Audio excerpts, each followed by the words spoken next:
अपने खाने में कम से कम 50% मिलेट शामिल करके अगर आप यात्रा या दूसरी वजहों से 100% नहीं भी कर पाते तो सिर्फ 50% से भी आप 3 चीजें देखेंगे। एक तो ये कि आपका सामान्य स्वास्थ्य और ऊर्जा का स्तर उससे कहीं ज्यादा होगा जो आप अभी अनुभव कर रहे हैं। दूसरी बात यह कि आप बहुत कम खाना खाकर भी ऊर्जावान रह सकते हैं और अपना वजन बनाए रख सकते हैं।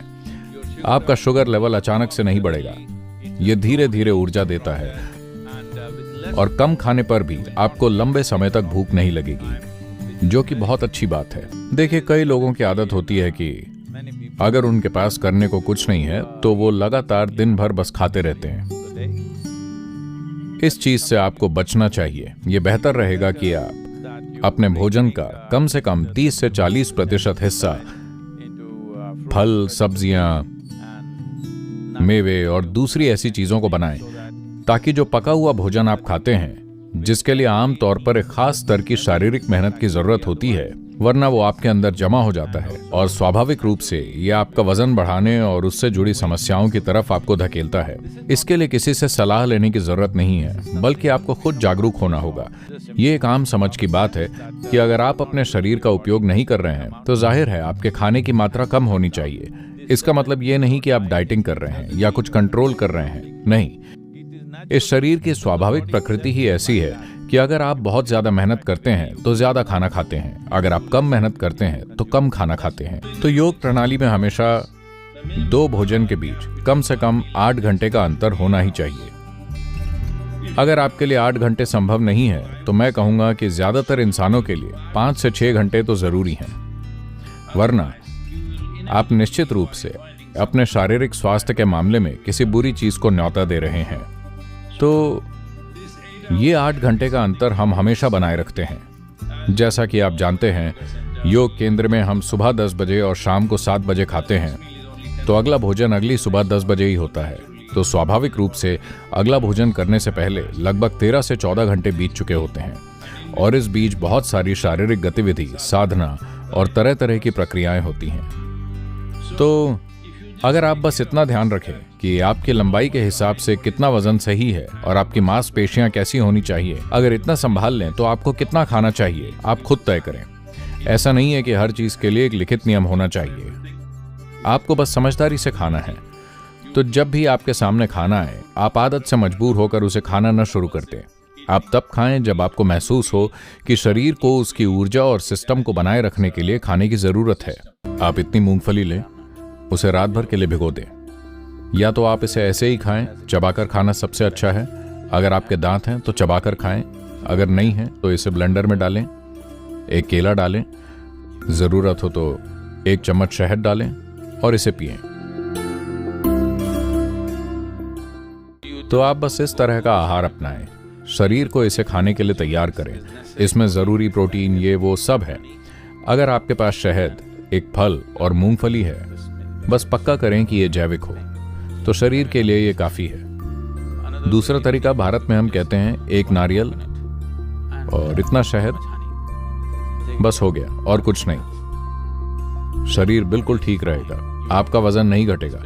खासकर अगर आप इतनी मूंगफली खाते हैं तो आपका वजन कम नहीं होगा। अगर आप योग कर रहे हैं तो निश्चित ही आपका वजन कम होगा, क्योंकि ये सिर्फ एक कसरत नहीं है, ये आपके सिस्टम को फिर से जीवंत करता है और ये आपके अंदर इतनी समझ लाता है कि आप जरूरत से ज्यादा नहीं खाएंगे। ऐसा इसलिए नहीं है क्योंकि कोई आपसे कह रहा है डाइटिंग करो। जब आपके शरीर में खास स्तर की जागरूकता आ जाती है तो आपका शरीर ऐसा हो जाता है कि वो बस उतना ही खाएगा जितनी जरूरत है, उससे ज्यादा नहीं। आप किसी भी तरह से अपने जीवन को काबू या नियमित नहीं कर रहे हैं। देखिए, एक बड़ा अंतर यह है कि बाकी दूसरी कसरत या डाइटिंग में आप हमेशा खुद को कंट्रोल करने की कोशिश करते हैं। योग अभ्यासों और योग साधनाओं में आपको खुद को कंट्रोल करने की जरूरत नहीं है, आप बस अनुशासन का पालन करते हैं। यह आपके अंदर एक बिल्कुल अलग नियम ले आता है जो आपके सिस्टम का इस तरह से ध्यान रखता है कि यह आपको ज्यादा खाने नहीं देगा, यह आपको जरूरत से ज्यादा कुछ भी नहीं करने देगा। अगर आप शरीर के प्राकृतिक चक्रों को देखें तो हर 11 से 14 दिनों में एक बार शरीर 1 दिन बिना भोजन के रहना चाहता है। इस प्राकृतिक चक्र के आधार पर एक मंडल में एक बार, एक मंडल 40 से 48 दिनों का होता है। इन 48 दिनों में 3 दिन ऐसे होंगे जब आपके शरीर को भोजन की जरूरत नहीं होगी। अगर आप जागरूक हैं तो आप देखेंगे कि उस दिन आप नहीं खाना चाहते। कुत्ते और बिल्लियों में भी ये समझ होती है, किसी खास दिन वो नहीं खाना चाहते। आपने गौर किया है?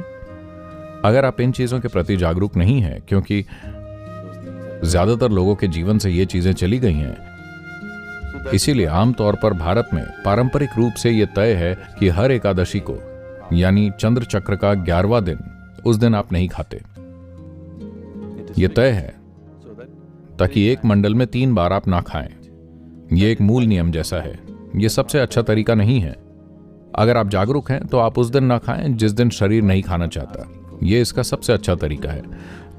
लेकिन अगर आप उपवास रखते तो यह बहुत जरूरी है कि आपका शरीर एक खास साधना के साथ तैयार हो, ऊर्जा में एक खास स्तर की वृद्धि। वरना जब शरीर भोजन के लिए तरस रहा होगा और उसे नहीं मिलेगा तो वो संघर्ष करेगा।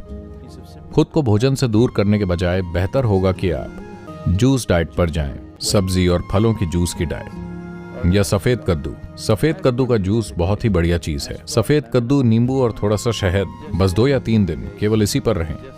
यह शरीर को बहुत अच्छे से शुद्ध करके उसे तरोताजा कर देता है। तो महीने में 1 दिन या 2 दिन खाली उपवास करने के बजाय कद्दू के जूस पर रहें।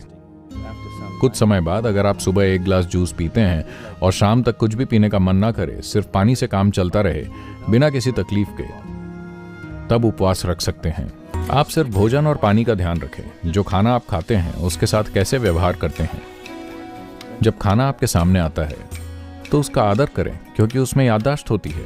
आप देखेंगे अगर आप उसके साथ अच्छा व्यवहार करते हैं तो आप अपना भोजन 50 से 70% तक कम कर सकते हैं और शरीर का वजन वहीं रहेगा। जबरदस्त गतिविधि भी कर सकते हैं और एकदम ठीक रहेंगे। कुलथी एक तरह की दाल है। ये इस धरती की सबसे ज्यादा प्रोटीन वाली दाल है। ये बहुत शक्तिशाली है। इसी कारण रेस के घोड़ों को यह दाल खिलाई जाती है। इसे आजकल हॉर्स ग्राम कहा जाता है। बाजार में इसे दुर्भाग्य से हॉर्स ग्राम कहा जाता है। इसे तमिल में कोल्लू, दूसरी भाषाओं में हुरुली और तेलुगु में उलू उलू कहा जाता है। तो ये बहुत अच्छी चीज़ है। इसे अंकुरित करना अच्छा है। अगर इसे अंकुरित किया जाए तो आप इसे आसानी से पचा सकते हैं। इसे एक कटोरी में रखिए अपने कमरे में। एक सफ़ेद कपड़ा लीजिए, इसे उसमें रख दीजिए। लगभग 6 से 8 घंटों के लिए इसे पानी में भिगो दीजिए। उसके बाद इसे एक कपड़े में बांध कर रख दीजिए। लगभग 3 दिनों में ये अंकुरित हो जाएगी। अंकुरित होने पर आप इसे कच्ची खा सकते हैं। अगर ये बीज से लगभग आधी इंच बाहर आ गई है तो आप इसे कच्ची खा सकते हैं। इसे बहुत ज़्यादा चबाना पड़ता है, चबाकर खा जाइए। ये बहुत अच्छी है। तो शरीर को मैनेज करना ज़रूरी है। अभी भी आप मैनेज किए जा रहे हैं, पर अगर आप सचेतन रूप से ऐसा करते हैं तो ये बेहतर काम करेगा। ये इतना सरल है। अगर आप अपने सिस्टम को एक ऊंचे आयाम में इस्तेमाल करना चाहते हैं तो आपको ध्यान देना होगा। किसी तरह जियो और मर जाओ, तो फिर कोई फर्क नहीं पड़ता। जो चाहे खाइए। क्या फर्क पड़ता है? अगर आप कचरा भी खाते हैं तब भी आप जिएंगे। पर ध्यान से खाना और देखना कि शरीर को क्या चाहिए, ये शरीर को कई तरीकों से सक्षम बना देगा। चेतना से मैनेज करना है। सेहत के लिए पागल होना नहीं है। ऐसा नहीं होना कि आप में खाने को लेकर तनाव पैदा हो जाए कि मैं क्या करूं, कैसे करूं। यह अपने आप में गलत है। सिर्फ सचेतन होना, क्या कितना खाना है, आज शरीर की जरूरत क्या है, बस ये ध्यान रखिए।